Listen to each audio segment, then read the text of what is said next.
Hey guys, this is Illusion Podfics, and today we're going to be reading Spider-Man Reborn by Karirin. This is Chapter 17. Peter tilted his head further, trying to read along to the newspaper headline his dad had opened in front of him. A hand came under him, holding his hair away from the cereal bowl. Red Hood strikes again. Will Batman stop him before it's too late? Red Hood allegedly set off a bomb in Cathedral Square. It's pretty far from Crime Alley. What was he doing there? You alright, chum? Peter jerked back from the hand, looking up to his dad. He blinked owlishly before the words registered. Oh, yeah. Who's Red Hood? Peter pointed to the front of the page. He saw the others tense around the table. His mom ruffled his hair from his side with a tired smile. Tim wasn't there, but Peter was sure he might not like hearing the name so soon. No one you need to worry about, Pete. His dad folded the paper before handing it off to Alfred. Peter watched Alfred place it by the china cabinet. I didn't see you last night. How was your playdate with Nate? Peter sighed, recounting the planned story he rehearsed with Nate the night before. He hoped to learn more about Red Hood, since his dad had to have fought him by now. He hoped Red Hood wouldn't hurt him, too.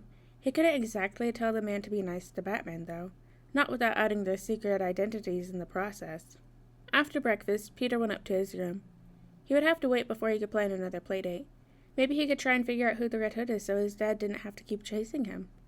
He went to his tablet, finding a movie to play before triggering his code. Peter pulled up the previous search on the Red Hood and refreshed the article. There were similarities to what he saw in the newspaper. A bomb had been set off and went off in Cathedral Square, and the blame was pointed to the Red Hood. Supposedly, there was a gang meeting held there, and the Red Hood blew them up. He waited for Batman to show up before taking off, resulting in a chase. Peter pulled the tablet closer. His dad never mentioned meeting him, too. Batman had to have caught up to the Red Hood. He was too good at being a vigilante to lose the trail. There wasn't anything written about what happened after the chase, only that the Red Hood was still at large. Robin wasn't mentioned, probably doing something else when their dad went after Hood. But what happened? His dad didn't look any more injured than usual, so did they talk? Did Red Hood escape without a fight? His dad wouldn't tell him anything if he asked. Peter already knew what he'd hear if he tried. When you're older, Pete. He was old enough. Peter found Red Hood, too. And didn't die. Only one bruise, and no one noticed. Damian! Peter ran into the library, finally finding his brother by the window. His wet hair fell in his face before he pushed back at it exasperatedly. If Dad asks, you did it and you said sorry, okay? What did I do? Damian lowered his pencil, raising his eyebrow at Peter. You punched me? Peter had hoped his brother wouldn't ask for more information, but maybe it's better he knows some of the facts. His mom had already gone to talk to Dad, and he really didn't have an answer for the bruise. Damian frowned as he put the notebook aside. Who punched you? You! You tell him you did, 'cause you were teaching me. He won't be mad, der. 3 knocks on the door was enough of a warning of the incoming doom. Peter had managed to snag Steph as his outlook, and that was the signal. Peter bounced on his heels, chewing his lip. He would fold if his dad pressed, and he definitely would push on this. They'll assume Nate or Nate's dad hit him, and then he'll never be able to sneak out again. It's a miracle he even managed it before. Peter? Crud. Hi, Dad. What's up? Peter turned to see both his parents into the library. His mom had her arms crossed, and his dad looked like a kicked puppy. He was in so much trouble.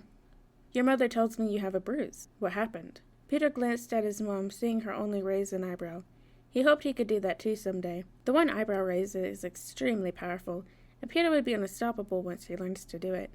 His dad crouched in front of him, taking his hand before rolling up Peter's sleeve. The bruise from Red Hood had already turned yellow. The shapes were obviously fingers, and there was no lying about a fall for it. That was me. I apologize, Father. Peter had been pestering me again, and I threw him out of my room. Damian stood from the windowsill. I had not meant to grab him so roughly. Damian caught his eye, and Peter had the feeling he was in more trouble than if he just confessed. He noticed Peter had been looking into the Red Hood. You? Damian, you should know better than this, his dad frowned, looking between them. I confessed that Peter irritated me, and I acted emotionally. Peter snorted, ducking his head at the eyes that fell on him. No one has seen Damian act emotionally since he tried to kill Tim. He probably had even less emotions back then, too. Come with me, Damian. We should talk. His dad stood up, petting Peter's hair before leaving. Damian sent him a look before following their dad out. He will be in so much trouble. His mom took him to Alfred to smear ointment on the bruise. Peter was pretty sure Alfred knew what happened too, or some idea. Peter fidgeted the entire time before he was able to run away. Alfred not managing to ask any questions by then. Damian would want answers, so with that in mind, he ran to his brother's room. Damian was already there, sitting at his desk with his sketchbook open. He didn't acknowledge Peter, though he is pretty sure Damian was aware. "You're not in too much trouble, right?" Peter hopped onto the bed, stealing one of Damian's pillows to hug. "Father has assigned me to wash the cars in his garage. Nothing I cannot handle." Damian closed his sketchbook with a resounding thud before turning to face him. "Who hurt you?" "Promise you won't tell." Peter didn't really want to tell Damian, but he might be willing to help. Their dad won't tell Peter anything about the Red Hood, but he might share with Damian. Besides, he might already suspect. Damian nodded, straightening up in his seat. Peter watched him for a second longer before deciding that he couldn't really lie to him. The Red Hood. Peter watched his brother's impassive face, expecting some sort of reaction. Damian only nodded slowly before returning to his sketchbook. "I see. How did you meet him?" "Nate and I split up, and I ran into him in Crime Alley. He took me back to Nate's house before Alfred picked me up." Peter tugged on his sleeves for a moment. "He wasn't mean. He didn't really mean to hurt me. And he said he was sorry."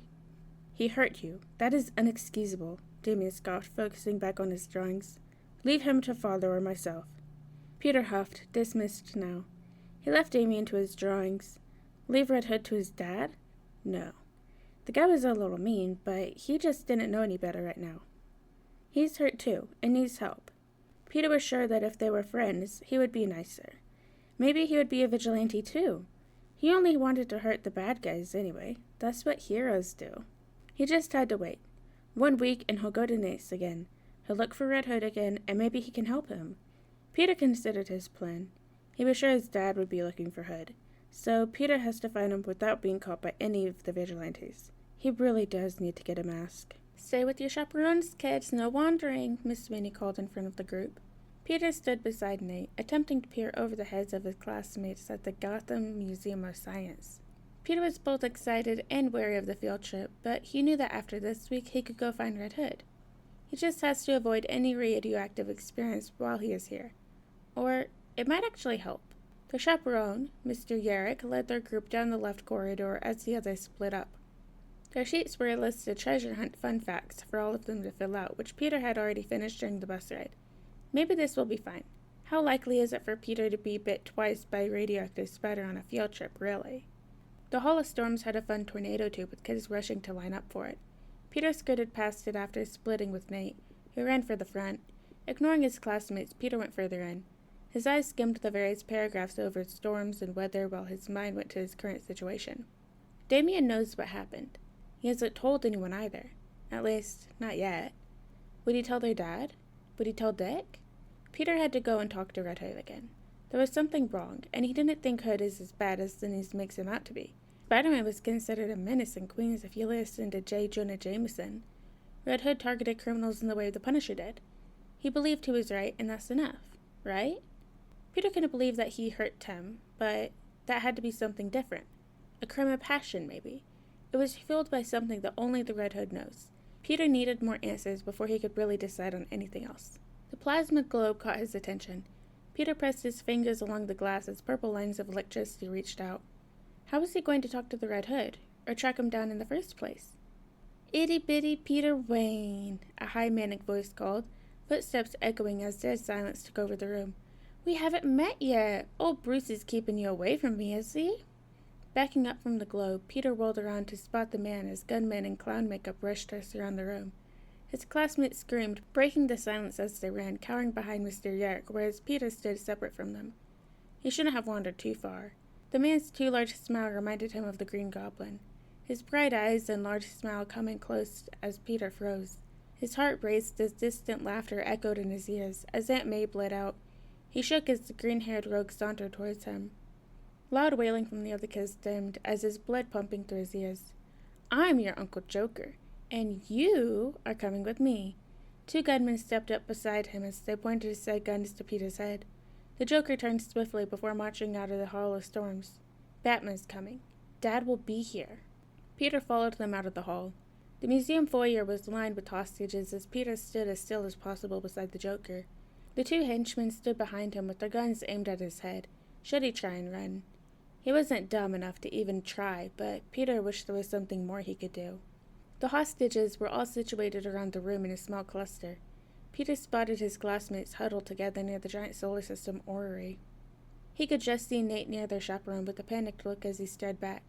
No one had been hurt yet, but the Joker isn't known for leaving victims alive if Batman isn't around to stop him. Peter wasn't sure if Batman would even make it on time. He remembers his dad mentioning a board meeting that may or may not be over. Would Damian or Duke show up again? Will Dick come? What would happen if no one did?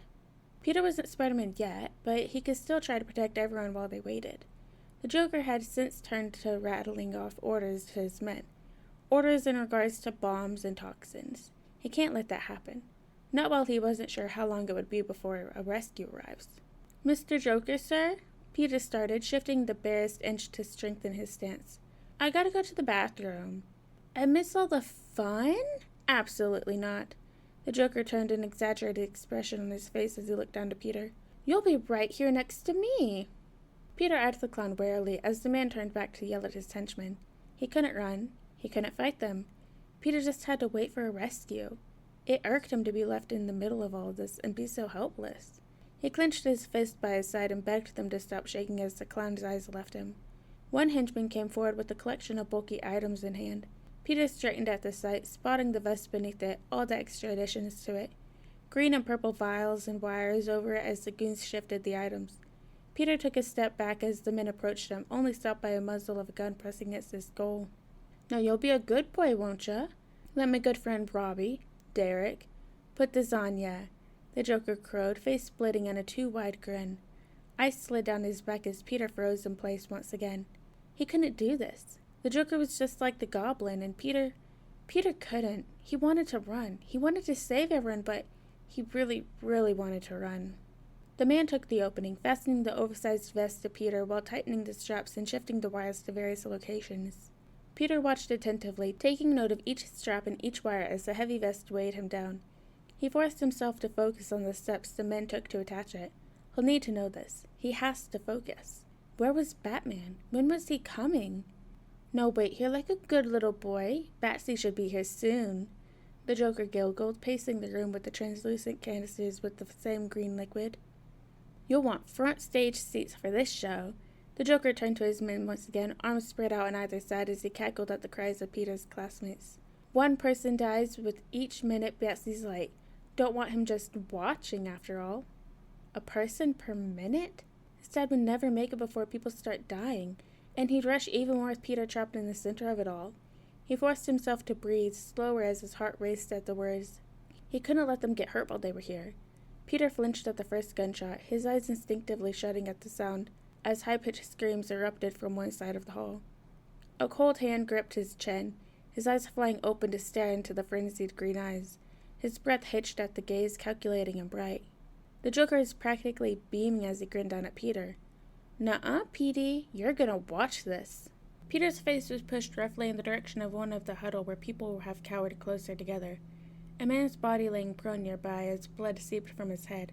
The group cried loudly, hands trying to muffle their sobs as they stared into their laps to avoid the body. Hissing broke from his focus as Peter jerked to the side as green gas began filling the air from various points of the hall. Goons nearby were already sporting masks as the Joker pulled one over his own face, while leaving Peter free to breathe in the air. He was far enough to not be affected yet, but it wouldn't be long before the gas fills the entire space. The Joker gas causes victims to fall into hysterical bursts of laughter that generally lead to death or serious long-term ramifications after prolonged exposure.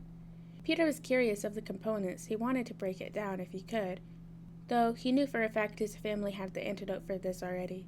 Peter hoped his family was close. There was too many men to take down, and the Joker himself. He couldn't do anything. He flinched as another shot rang out, followed by cries of shock and fear. The clock above the welcoming desk showed 1:34.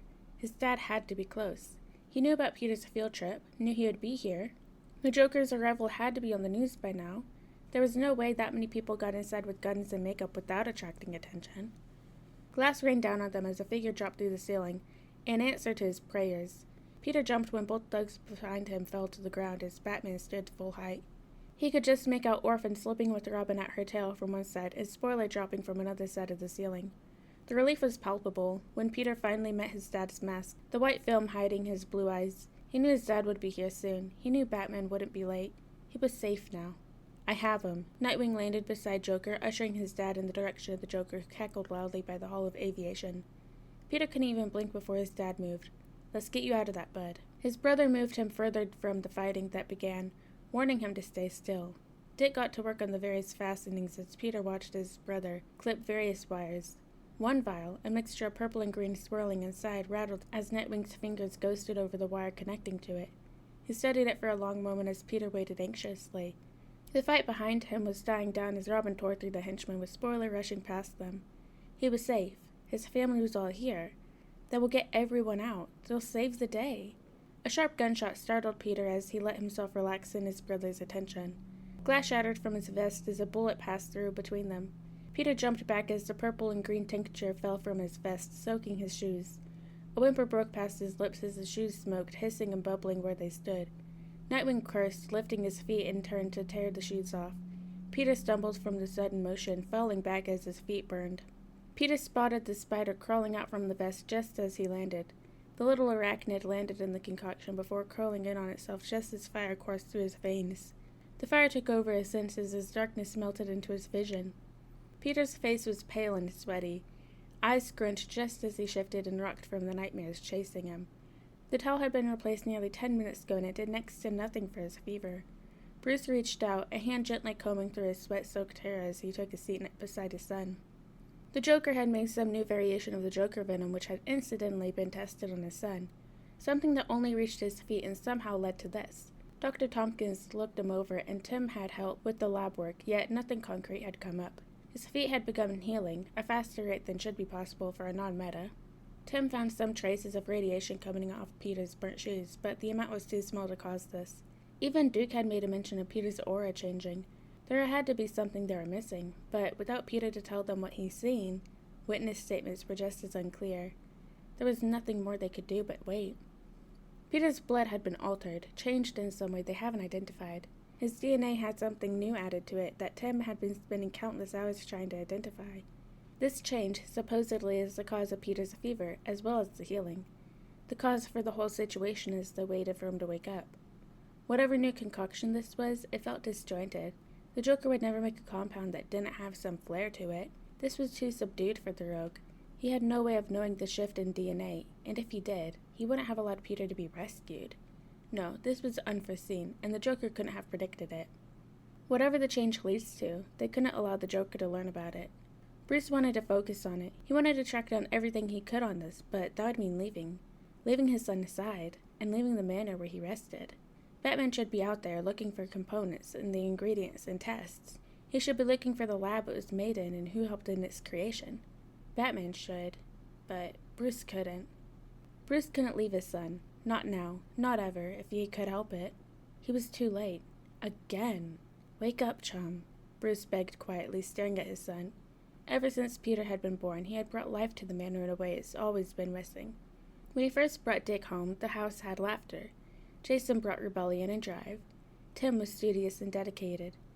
Damian, Duke, Cass, and Steph, every child brought something to Wayne Manor that Bruce had thought was lost all those years ago. And Peter breathed life into the old home in a way he never noticed it needed. Peter's hope and his faith in the family brought him something to everyone. Bruce woke up every morning thanking the gods he didn't believe in that his son was there. His bright smile greeting everyone each morning at breakfast. His laughter lit the room in a way that lights themselves fail to do. Peter was the glue keeping their disjointed family together, giving each of them a reason to return home at the end of a grueling patrol. Bruce would fight to the very end for Gotham, but he would fight even beyond that for Peter. Bruce, Selena's hand carted through his hair as she came to stand in front of him. He'll wake up. The kids? Tim locked himself in the lab. The girls and Duke are sleeping. Dick's pacing the kitchen with Alfred, and Damian's training. Selena huffed a sad laugh. Your menagerie of kids are just as worried. He'll wake up. Our kitten is the best of us. I need to be here, Selena. I need him to wake up. Bruce couldn't lose his son. He never thought himself capable of having kids, not while he was meant to be Batman. Then he took in a boy that reminded him too much of himself, and he never stopped. Each child brought into Wayne Manor had taken a part of his heart with them, and he couldn't lose a single one. Not after Peter. Not after Jason. He was supposed to wake up. He is supposed to be okay. Leslie said the side effects were a severe case of fever so far, something that shouldn't be too bad. Constant surveillance was needed if Bruce didn't want him in the hospital, especially not until they knew more about this altered DNA. He'll wake up. If Bruce told himself this enough, maybe, just maybe, some god out there will grant him this. He just needs Peter to wake up. Please, not Peter. Wake up. Not his son. Wake up. Don't take his son from him. Please. Wake up, Peter. Tim sat in the labs, glaring at the screen in front of him. Big letters flashed again, inconclusive. Fuck this. Groaning, he let his head fall into the keyboard. Maybe the random keys would solve the problem for him. Peter still hasn't woken up yet. Tompkins did what she could, but apparently they just had to wait. Wait for Peter to wake up. Tim wished there was more to it than that. Some antidote or solution that would have Peter up and about sooner. The manor was weirdly quiet without him causing his usual mayhem. You should get some rest before you pass out. Dick joined him in the lab, dressed in his Nightwing suit. Tim eyed the time. Patrol started in just a few minutes. He was still recovering and wasn't allowed out on patrol for at least another month or two. Tim threw his focus elsewhere ever since Peter's field trip. He hoped he could find something to wake him up. Something to save his baby brother. I can't. Passing out won't help Peter. You know he'll bug you once he wakes up if you look half dead. Dick tried to joke before sighing when it didn't land, leaning against the counter. He'll wake up. Whatever that stuff was hasn't killed him. Peter will be up soon, and he really will get after you for missing out on sleep. Tim glared at the screen for a moment longer before giving up. He won't get any more answers without talking to Peter first. He might have heard something before everything. God, in a way, Tim prayed Peter would give up on being a vigilante now. He hoped Peter would be scared from that and want to stay home where it was safe for him. But Peter had been demanding lessons since he learned to walk. The kid would definitely use this as an excuse. Tim groaned at the impossible arguments the kid would make as soon as he woke up. He'll send all of them into an early grave if he ever puts on a suit. Damian watched as Peter slept in his bed. He looked smaller than usual, with layers of blankets covering his shaking form. Their father had been dragged out on a patrol by Richard earlier, and it was only the chance of murder that Damian had been banned from going out that night. He took this opportunity to check in on his half-brother. His mother had mentioned him after Damian had earned the right to learn of his father. Peter Wayne Kyle. Worthless. Childish. Unprepared. Useless. These were the words his mother had once used to describe him. Damian considered these words once again. Peter was childish, to be sure. He always pushed the numerous children within the manor, Damian included, to play whatever game he wished to in the moment. He was the first to cry over a fictitious character of a childish movie he chose himself. He could not fight, nor be of use for Batman or the company. He was untrained, and barely skilled enough to be the vigilante he desires to be. His mother was right in some ways, but she was grossly incorrect in many others.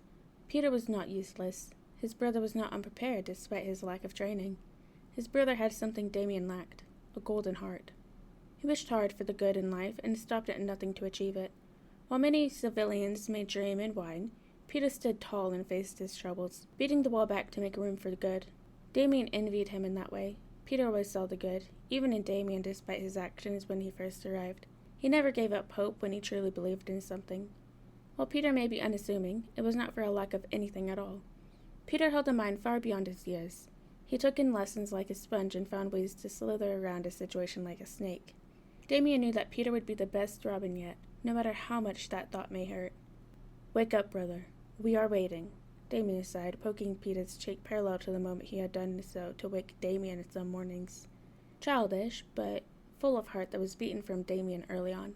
Peter would be the best of them one day. "I wanted you to be better. If you're nothing without the suit, you shouldn't have it. I'm sorry. You're just a scared little kid in a sweatsuit. If you were good enough, maybe Tony would still be alive. You have a gift. With great power comes great responsibility. Wake up!" Sound was first. Heartbeats drumming to a rhythm echoing in his ears, drowning out the blood flowing through veins from the bodies nearby. Conversation through the walls reached him, muffled and clear at the same time. A dog sleeping, rolling over in their bed. A bird flying somewhere outside. Lungs exhaling. Then came feeling. A heavy wet towel draped over his forehead itched as every follicle touched his face. A hand, rough and callous, carding through his hair. A pile of blankets touched his skin, burning him as the fabric tingled up and down his arms. The feeling felt foreign, alien, wrong. Whining, Peter just pushed at it, hoping to throw it away as he tried in vain to put distance from the feeling. Peter? Holding back a cry as the single word seemed to be as loud as all of New York, Peter turned from his dad. His senses dialed up to an 11 for the first time in years. He was unprepared for the onslaught. Peter hadn't fully expected his powers to come back. He didn't think that another field trip would produce another radioactive spider for him. He didn't think he'd get them now. Peter? Softer now, the voice begged for his attention, for an answer. Another repeat of his name came from the second heartbeat, both drumming in singularity. It's loud, Peter mumbled as his hands clutched over his ears. He had to get control of his senses. He's gone through this before, and it shouldn't be so difficult. Footsteps from the hall came closer, a loud beating of footsteps carrying a calm heart towards the door. Someone passed instructions to that heartbeat, to Alfred. Peter took a moment, breathing as he tried to focus. He remembered focusing was important. Grounding yourself. His dad's heartbeat was calmed now, a steady rhythm to listen to as he pushed all the other sounds away. Slowly, his senses refocused. The volume of the world was still too loud, too bright and piercing, but it was bearable. It was enough for now. Head still pounding, Peter sat up as his parents moved as one to pull him in a hug. You're okay. You're all right now, chum. I knew you'd come back to us, kitten. 7-year-old Peter Wayne Kyle, injured after Joker attack. Joker back behind bars. Jason gripped the cup tightly, glass crackling beneath calloused fingers. The dark room did nothing for his bad mood, made worse by the article that just popped up. The Joker attacked again. The Joker hurt Peter. Did he use a crowbar too? Was Peter just beaten up? How hurt was he? It took everything in him not to storm Wayne Manor to check on his brother. He only just got to see him again. He just got to see how much he's grown, how close he was to losing Peter to that monster. Batman had sent the Joker back to Arkham. A little more beaten up, but still fucking alive. Even after that freak hurt Peter, Bruce really couldn't kill him. Jason growled as green flooded his vision. Of course not. The big bag bat couldn't kill the guy even after he killed one of his sons and hurt the other? No. Batman would rather collect more kids to die for his cause. Let the kids who were trained to fight die for the city, but let the killers live and haunt them. What would it take for the bat to finally kill the Joker? If even Peter being hurt wasn't enough. Glass shattered at his feet as alcohol bit into his palm. Jason hissed, shaking his hand out. He clutched the phone while wiping his other hand on the only clean rag beside him. Bloodied rags piled by one side of the couch. His first aid kit left open in favor of reading the article. He shouldn't have made Peter promise to stay away. He'll have to find him. Check on him from a safe distance. He'll have to avoid Bruce and all his kids he's collected, all for one glimpse of his baby brother. Just has to make sure. Jason took a deep breath in, staring at the news article on his screen. The death count was blessedly small this time. Still, what had Peter seen? He has to check in on Peter. Only then can he move on with his plan. The Joker is caged up for now. He has a small window to do what he wants. If Bruce won't kill him, he'll do it. The Red Hood will keep Peter safe if Batman refused to. Alright guys, and that is the end of chapter 17 of Spider-Man Reborn by Kuririn. I hope you guys liked it, and I'll see you in the next chapter.